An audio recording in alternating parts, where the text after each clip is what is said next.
Welcome to day 4, our final day here at AWS reInvent in Las Vegas. And we recognize that we might be the only thing standing between you and your flight home. So on behalf of the entire AWS for Telecom team, not only thank you for joining us here the entire week, but thank you for joining us this morning as we talk about breaking barriers, harnessing generative AI for telecom.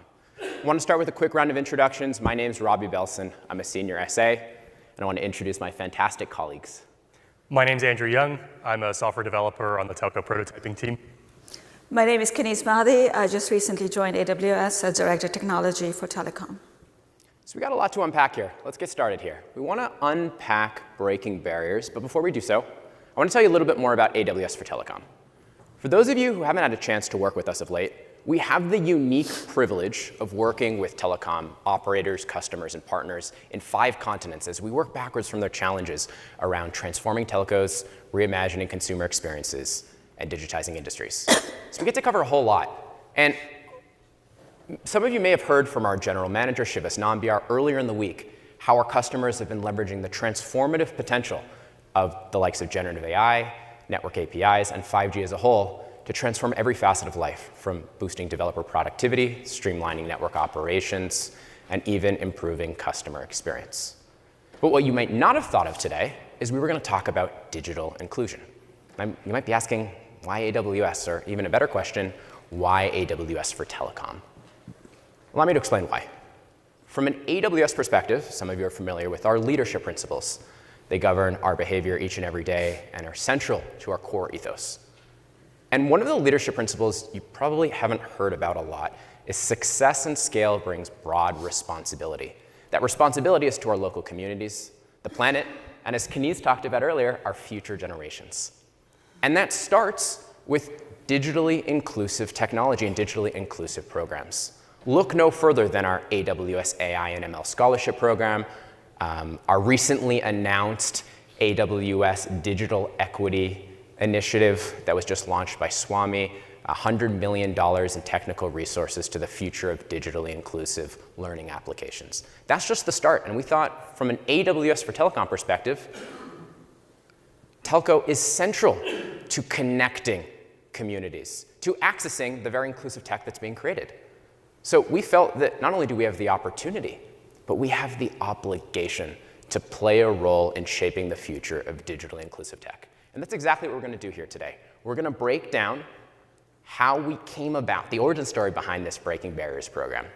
And we're going to use the winning Hackathon project as a case study for how you can think about implementing generative AI for your own digitally inclusive applications, but also any generative AI application for telecom and beyond. So with that, with the stage set here, I want to bring Kenise right back up to the stage to tell us a little bit more about the vision and mission. And Kenise, we know this didn't come about overnight, now did it? It did not. It did not. It has been in the making for decades, I would say. So our mission at AWS for Telecom is basically to evolve our telco customers from companies who connect phones with phones, people with things, to world-class institutions which underpin the fabrics of our daily lives. You might think that this is a pipe dream, an audacious goal, but I tell you, this has been in the making for many, many decades.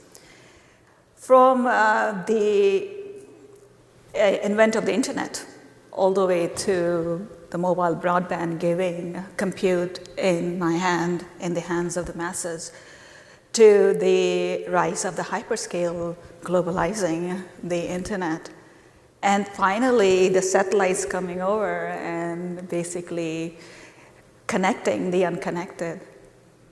Technology is there. Technology is there that will help bring content to users. And content to users, not just the privileged users, but every one of us. However, as much as the progress we've made, there remains barriers. Barriers in adoption of this technology, barriers in consumption of this technology, and barriers in inclusive use of this technology. And that's why Breaking Barriers was born. Thanks to Daphna, she's sitting in the room, thanks to my team. Daphne basically gave us a challenge. Help me with at-scale adoption of Gen AI.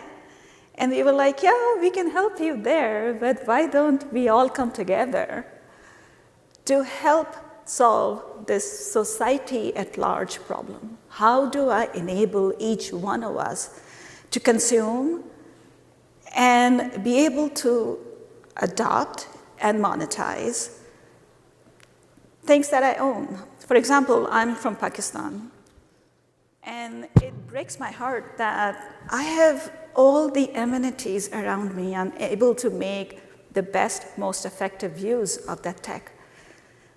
Whereas my distant relatives sitting in a faraway village in Pakistan, although I can give them everything, the access to technology, there remains to be cultural, social, economic barriers for that person to be able to make effective use of our talent. So Daphne, come together and let's create a program, a global program that brings multiple sectors together, multiple, not just the technology companies, but also societal and policy-making companies together to see how we can, little by little, one step at a time, start to break these barriers. The very first thing would be to bring all the different sectors of technology, compute. I mentioned communications, I mentioned compute, I mentioned cloud. AI basically addresses that gap between the tech and the consumption of tech. So we said, okay, let's experiment it.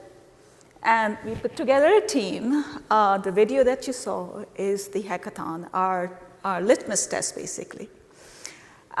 We partnered with NVIDIA, Anthropic, AT&T. That event was the launch event held in the iconic Innovation Center at AT&T. And I gave basically Robbie basically is the mastermind behind that event.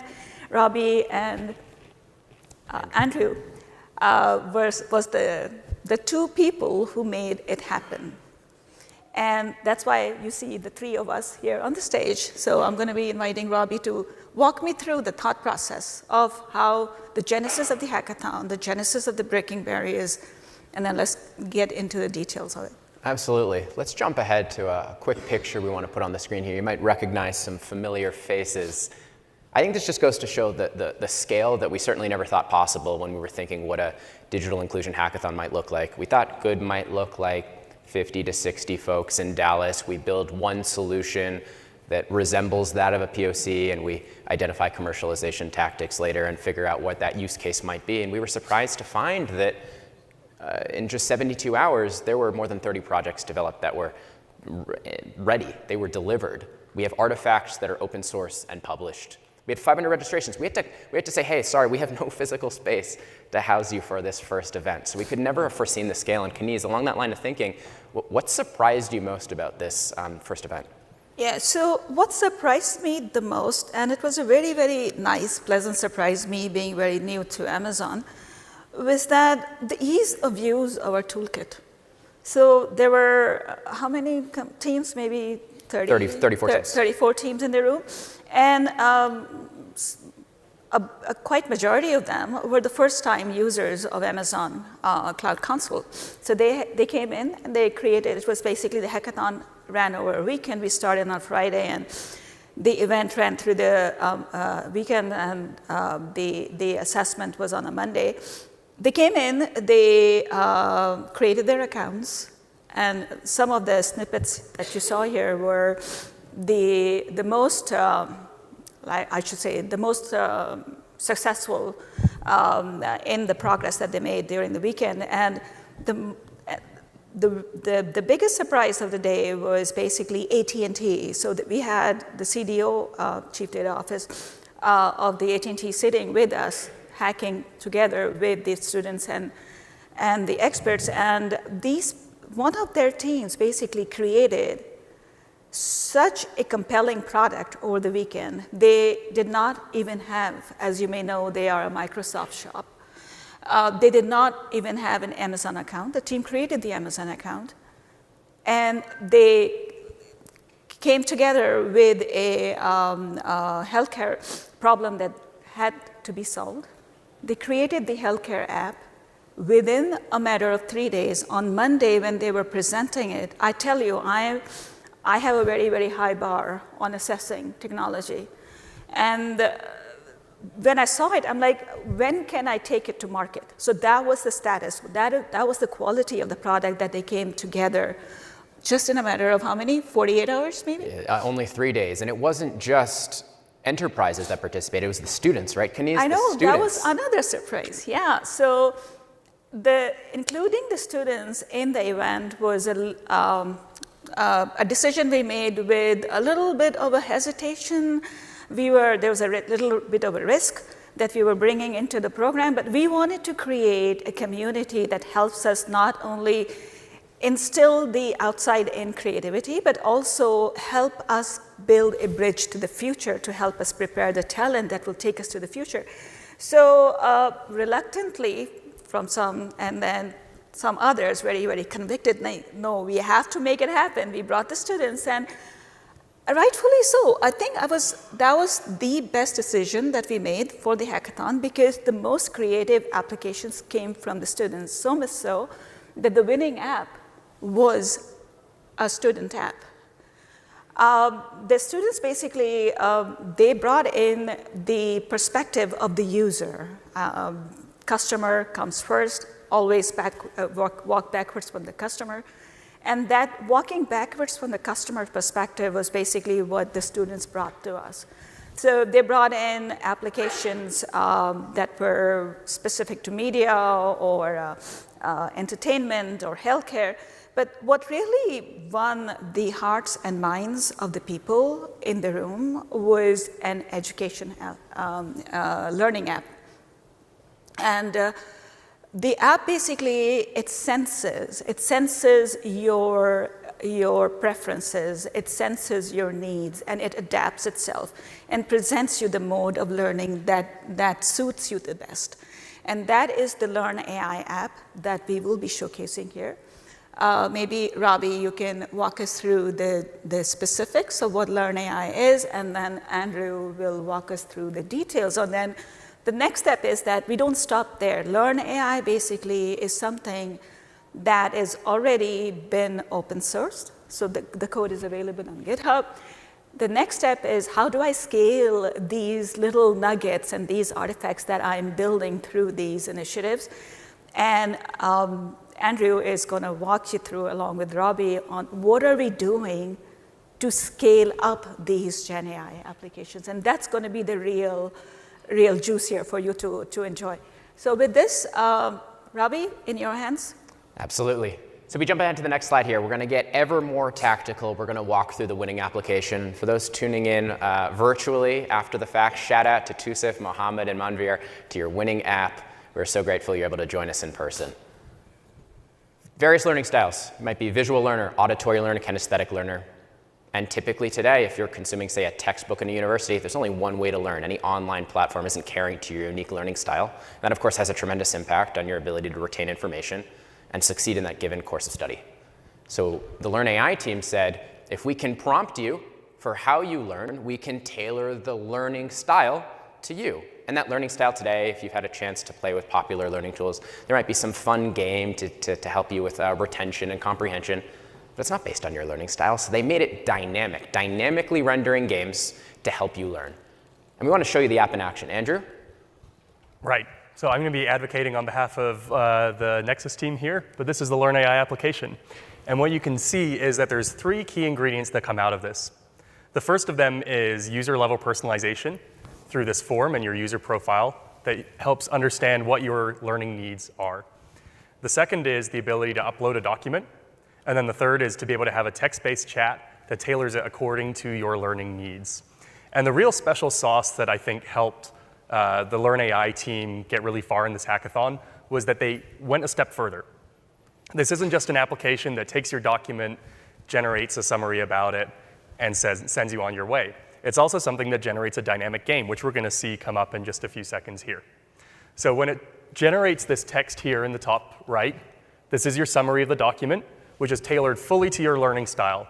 If your learning style is more explanation-based, it will generate you more explanations. If it requires more simple English explanations, it will do just that.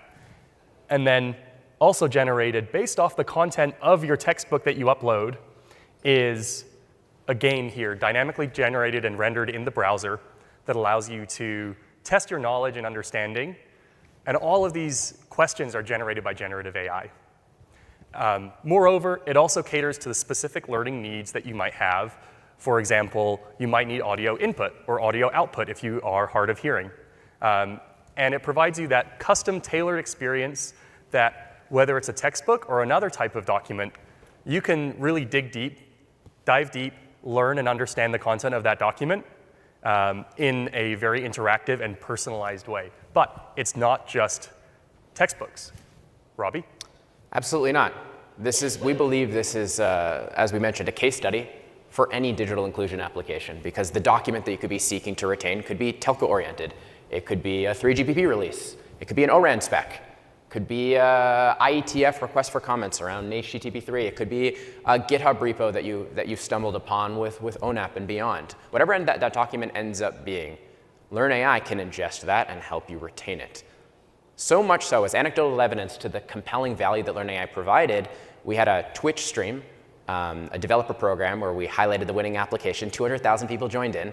And one of our judges and AT&T's own VP of Data Science and AI said point blank that Learn AI would be valuable to his own organization as new foundation models come about to help upskill his team in terms of the nuances for those given foundation models. So as an example, our Amazon Nova models that were just announced, you could use Learn AI to understand the difference between each of the foundation models. So again, we believe this is a fundamentally universal application, which is why we want to tell you a little bit more about the underlying technical foundations of how it was built. So we're going to dive one level deeper. We believe that generative AI fundamentally is the inflection point for building digitally inclusive apps, but any application in general. And allow me to convince you why. If you look at the next slide here, you may have seen some variant of this over the course of the week. In fact, I'm almost sure you have. Our 3-layered generative AI stack for building applications. One thing that struck me, there was a really interesting Andy Jassy interview that just came out on Monday. And when he was talking about the earliest origins of AWS, and he said, and I quote, back when the earliest days of thinking about AWS in 2003, fall of 2003, he said, and I quote, the mission that his team had was to enable any individual in their garage or dorm room to have access to the same cost structure and scale of infrastructure that people had at the largest companies in the world. He got it. He got the digital inclusive messaging 100% right. And you can see that here across each of the layers of the stack. Cost-effective, performant infrastructure through our custom silicon technology with Trainium and Inferentia. You can use that technology when you need it on an on-demand way. From a tools perspective, Amazon Bedrock, the easiest way to build and scale generative AI applications with foundation models. You don't need to train a foundation model from scratch to be able to use it. You don't need to be a principled data scientist to be able to interact with generative AI. And then, if you want to build end-to-end applications, to have access at your fingertips to an integrated digital assistant within your IDE of choice, to be able to understand how to build applications end-to-end through recommendations, Amazon Q is another great example. So to me, if the junior data scientist now has access to the full breadth and depth of generative AI technology, and the junior engineer has all the tools to be a principal full-stack engineer, we now finally have, or finally delivering on that customer requirement for choice, for broad and deep capabilities, and for enterprise readiness. So with that as sort of the scene set, the stack as a whole, let's dive one level deeper back into Learn AI. If this is the universe of ingredients that you could use, what ingredients should you use as you build these types of applications? And I want to start with the compute and AI foundation. I think we've got a quick video here of Amazon Bedrock. I just want to make sure everyone in the room has actually seen the Bedrock user interface. And if you can't, one key thing that jumps out at you immediately, it's the flexibility and choice. In a completely low-code manner, you have this chat playground. You can ask questions. You can modify foundation models with just a few clicks. You can modify system parameters and guardrails with just a few clicks. You can modify inference parameters, all enabled through the console. Anybody with an AWS account can leverage this experience. And this choice and flexibility is a great start. But then when you try to build applications at scale, microservices-based applications with a number of different APIs, you quickly find that there's a myriad of foundation models you might want to integrate.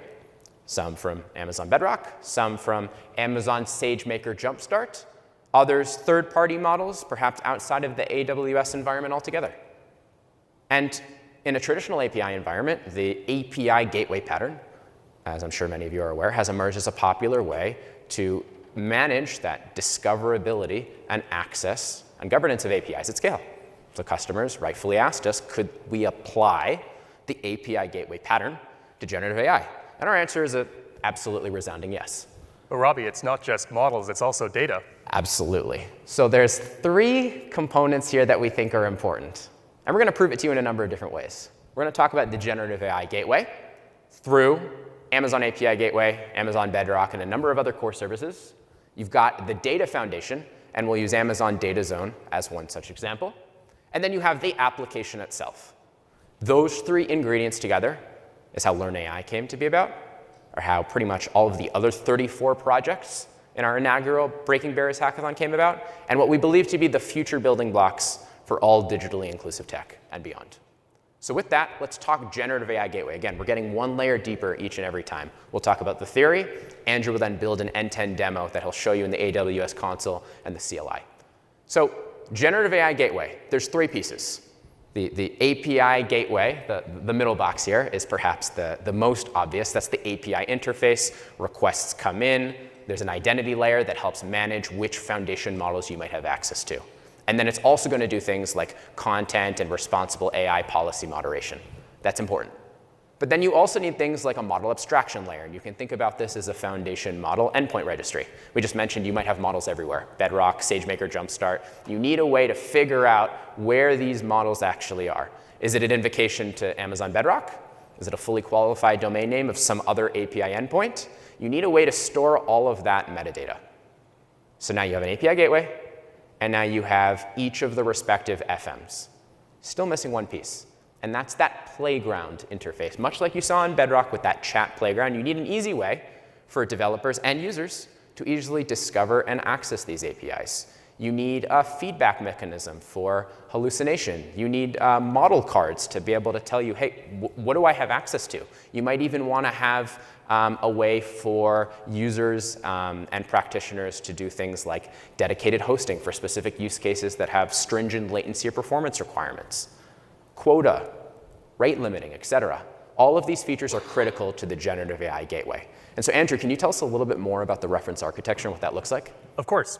And with the idea here being that we want to enable any model on any data, anywhere, here's what that looks like from a technical perspective. And there's 4 key ingredients that we're seeing up here on the screen, conveniently boxed up for us. The first thing to draw your attention to here is the Amazon Cognito authentication. So that is how you can either authenticate using Amazon Cognito or with a third party such as Microsoft Active Directory, so that you can be using your existing users, existing applications, and existing roles to integrate with generative AI gateway.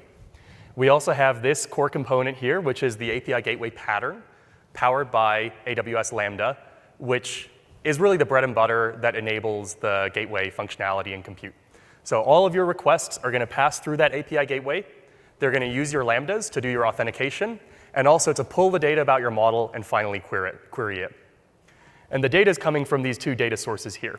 The first data source is about who are your users, who are your applications, and what are they able to do. That's your governance piece. That's understanding what models they have access to, what they're allowed to do with those models. Are they hitting their quota?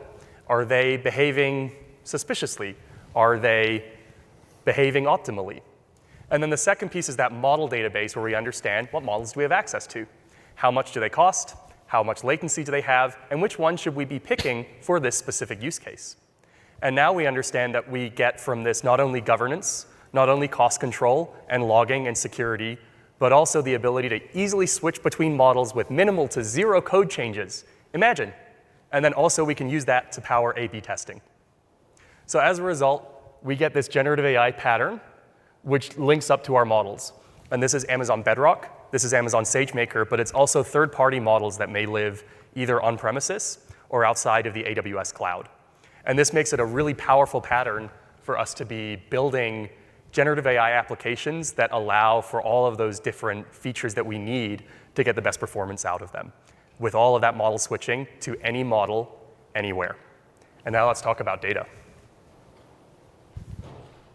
Thanks, Andrew. So we recognize that as you build out your generative AI gateway, the introduction of the retrieval augmented generation applications, or RAG, necessitates augmenting given prompts with internal company data. And we recognize that that data may not be on AWS. It might be on-premise, it might be in a third-party SaaS platform and beyond. So how do you connect all of these data producers and data consumers together? There's a number of problems that organizations face around data. And getting access to data is obviously one hard problem. But connecting that data to your analytics of choice is an even more difficult problem. And then even on top of that, sharing data securely is an even harder problem. So all of these problems mounted on top of one another clearly motivated the need to have some unified data platform. And that's exactly the motivation behind the self-service analytics that Amazon Data Zone delivers. So for those of you who haven't had a chance to take a look at Amazon Data Zone, highly recommend you do so. We'll see a demo here shortly. But Amazon Data Zone is a service that allows organizations to easily share, discover, access, and govern data at scale across organizational boundaries. That's what it's all about. And so what are the key components? You've got domains. So domains are the organizational boundary across which data can flow between different business units within that organization that wish to share data. So that's going to be incredibly important for these generative AI applications that need that data to be consumed by, say, that generative AI gateway. But then you have things like environments and projects that allow you to standardize that self-service analytics process. So now that you have access to the data, how do you consume it? So what does this look like with a practical example? I'm going to turn it over to Andrew. So let's show how this data looks like in reality. And here we have in the very middle, we're talking about our data zone domain. And that is the telco data foundation that we're looking to build here so that we can enable any data anywhere. It's almost like a web that allows different producers and consumers to share data between them. And so these data sources, we're going to give the industry example that Learn AI would be using. So this is going to be past data that is going to allow what type of learning content we need to consume. And this can come from 4 different sources. It can come from session history from using a web or a mobile app. It can come from our user profile like it did through a form. It can come from network metadata, and it can come from device information. And now here's where we believe that telcos have a fundamental right to win here, is that this network metadata tells us a lot about what the bandwidth of a user is. It tells us about what their device capabilities are, and that allows us to know what content we should be tailoring to their device, whether that is a IoT device, whether that's a mobile device, or whether it's a desktop computer. So those data sources, they all come together, and they have this common access layer through the Telco Data Foundation. And now let's talk about the users that sit behind this. We've got our producer team, which is our user data team, and we've got our app developers. And we're going to be, in the next demo, building the Learn AI web application just from scratch, using all the things that we've been talking about here and all the principles. We're going to do a specific implementation. And so in this industry example, we'd have the user data team that owns all this data coming from all these different sources, and they provide access to it. And we also have the developers. The developers are going to need to search this data. They're going to need to understand what exists, request access to it, and get permission granted by the data producer. Now let's move on and take a look at a real demo. So you're telling me 15 minutes, we're going to build the compute foundation, the data foundation, using Data Zone, the generative AI gateway, all pretty much from scratch? That is exactly what I'm telling you. Let's do it. And through Cloud Development Kit, you can follow along at home, either right now in the session or on your plane journey home. You can scan this QR code, and we're going to kick it off with a real demo. Give you a little bit of time to scan that. Bit of homework for when you are sitting on the plane 7 hours going back to wherever you're going back to. I'm going to move on, but we do have that QR code right at the end of this session, so we're going to give you the opportunity to come back to it. But let's show you what we're going to build. So we were talking a lot about those 3 different components. We have our generative AI application. That's here, our front end. And we're going to be showing an Amazon S3 static website, which is hosted through our content distribution network, Amazon CloudFront. Next, we have the generative AI gateway. You'll notice it's called LLM Gateway. When I say that, I want you to just know that that's a specific implementation of the generative AI gateway ideal. So just think that this is just one implementation which implements the ideals that we've been talking about. And here we've got our API gateway, and we've also got all of our model access through Amazon Bedrock and Amazon SageMaker. But remember that also this allows you the power to go to other third parties. And then finally, our data foundation. Here we're going to use Cloud Development Kit, or CDK, to deploy an Amazon Data Zone domain with a producer and a consumer account. We're going to upload some user data to it, and we're going to use Amazon Athena. And through Amazon Athena, we're going to query that data that lives inside S3. And that's our user data that is going to power our learning and personalization for the Learn AI application. So let's kick it off. If you scan those QR codes earlier, you're going to see your AI front end here.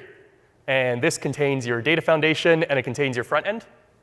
And then the second thing that you should keep in mind is there's a second repository, the LLM Gateway. In this demo, I've already got this deployed. But this will link up to your existing user roles. This is a second repository that lives inside our AWS samples. And this is how you can set up the gateway for your application. Let's take a look at what the LLM Gateway looks like. So the first thing to note is that we've got providers, in this case, Amazon Bedrock. And through Amazon Bedrock, we have access to a bunch of different models. And so my user here, AJUNY, has access to a couple of the Claude 3 models, but also Amazon Titan. And when I go and I use the playground to ask a question, I can ask something like, what does an LLM gateway do? I'll ask this question. It's going to get me a response. It's going to stream it back and give me some statistics about it. Your input metrics, your output metrics, your combined metrics, also things like latency. And so what this gives you is a platform, your gateway is, which provides insight into what your language models are doing.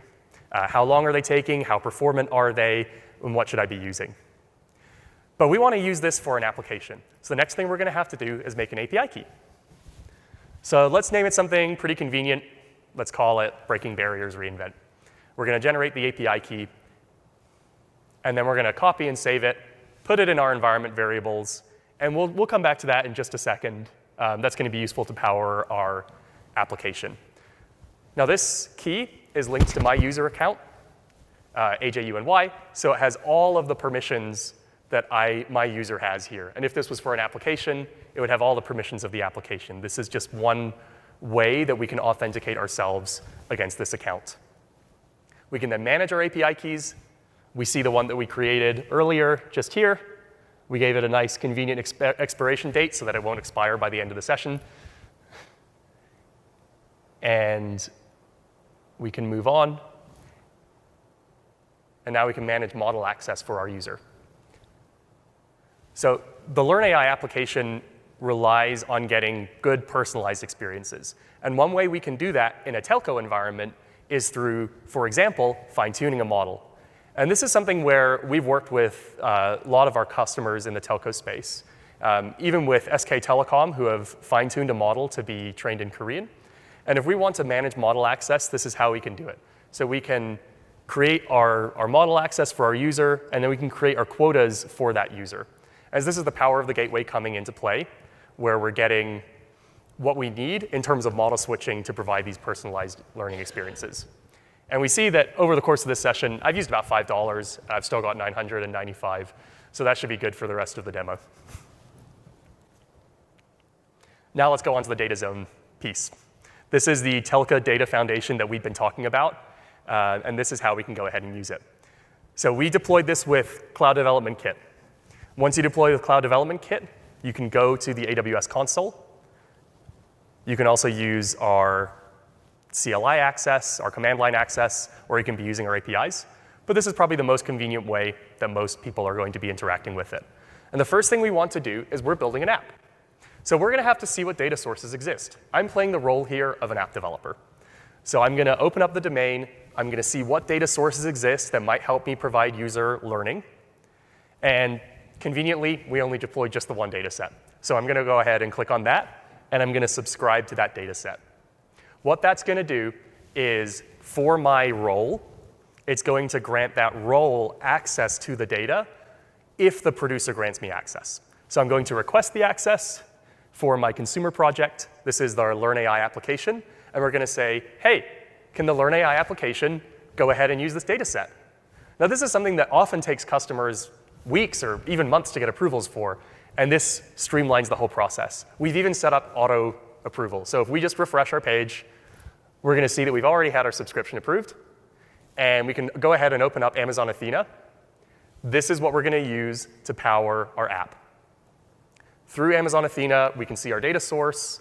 And this is what our role now has access to now that we've requested subscription access. So our app can make these SQL queries directly through Amazon Athena to our S3 data set. And if we scroll down, this is the user data that we've uploaded, and this is going to power our learning experiences. It's got information about what type of content you've been consuming, video content, text content, image content, and that's going to give me the tailored learning experience. And just to show you what the producer experience looks like, if we're the producer of a project, in this case, we're the user data team, we manage user data, telco data, and we're publishing it, here's how we can take a look and manage our subscribers. So we can go either through the programmatic approval process that we already did, but also we can just go ahead and check on our subscription requests. We can see the approved usage for our Learn AI application, and if we wanted to revoke the subscription, we can go ahead and do that manually through the console. So we've got our LLM layer, we've got our data gateway layer. Let's go build the app. This is what the app looks like when you deploy it through to S3 and through CloudFront. We're going to first hit play on the video, and second, we're going to type in our username and our password. And we're going to go ahead and attach a PDF just like we did for the Learn AI application. We actually have an AWS white paper here about choosing a generative AI service, which is really perfectly tailored for this talk. This is a publicly available white paper, and it will help you pick between the different AI services that Amazon provides: Amazon Bedrock, Amazon SageMaker, Amazon Q, and gives a bit of information about what these different services do. So we're going to try to learn about it. And we can see that through our environment variables, we're pulling the API key that we made earlier. We're also seeing that we have access to different models through the LLM gateway. And these are the models that we enabled access to our user for earlier. So those are the 4 models. Each of these models is going to give you a slightly different flavor of the application. So we're going to go ahead and we're going to start with Claude 3 for Sonnet.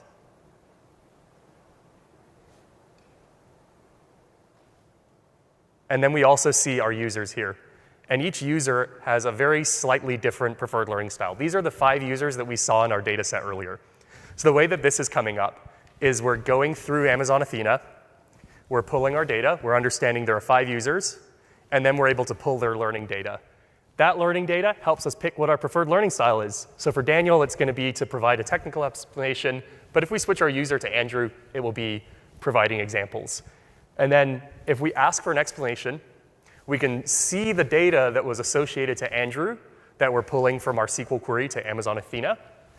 And then if we ask Claude for a little bit of help, Claude is going to show us why Claude chose to give Andrew this preferred learning style. So in this case, it's showing that Claude counted up 71 interactions for simple English text and 25 for technical text. And we can see that explanation just here. So not only is it giving us the personalization, it's also giving us the observability into that personalization. And now let's go back to our app, and let's show our personalized learning experience.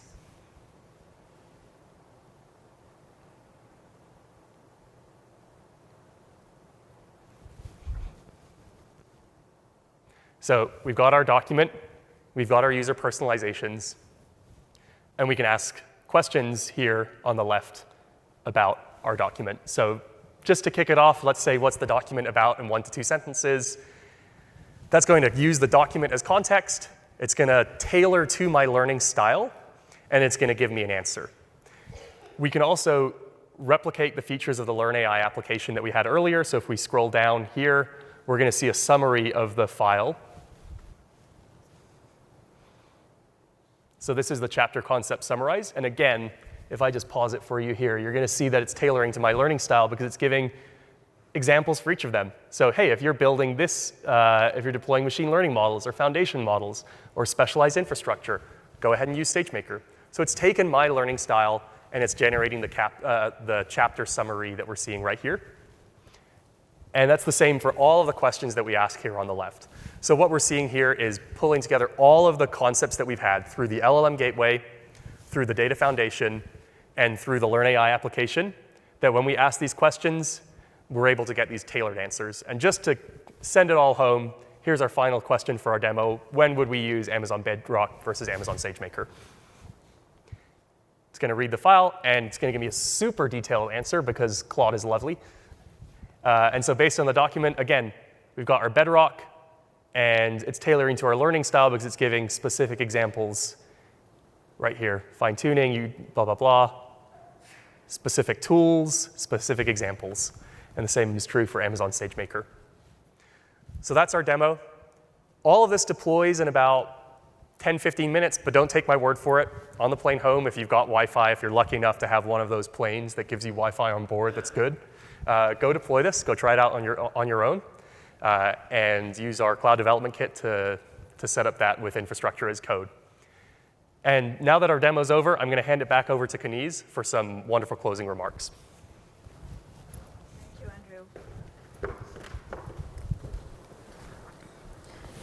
Thank you, Andrew. Thank you, Andrew. Thank you, Robbie.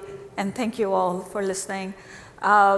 You saw the apps that were developed in 48 hours, Andrew was able to replicate them in 15 minutes. And that is the magic that we want to take with you globally.